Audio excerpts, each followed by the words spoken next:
เต่าทะเลยักษ์ทำจากขวดพลาสติกรีไซเคิลเกือบ 10,000 ขวด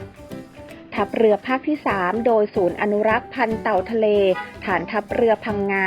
จัดทำนิทรรศการเต่าทะเลยักษ์ที่มีขนาดความยาวถึง 6 เมตรตั้งอยู่บนชายหาดอันขาวสะอาดโดยภายในตัวเต่าทะเล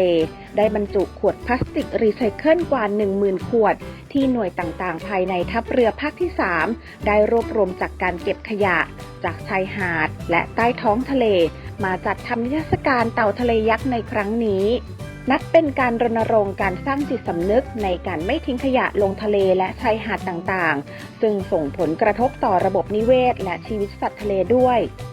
สำหรับนิทรรศการเต่าทะเลยักษ์ได้จัดแสดงไว้ที่ชายหาดสนงามศูนย์อนุรักษ์พันธุ์เต่าทะเล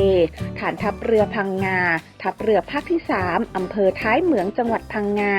ประชาชนทั่วไปสามารถเยี่ยมชมการอนุบาลลูกเต่าทะเลกว่า 1,000 ตัวและถ่ายภาพร่วมกับแลนด์มาร์คเต่าทะเลยักษ์ได้ตั้งแต่บัดนี้เป็นต้นไป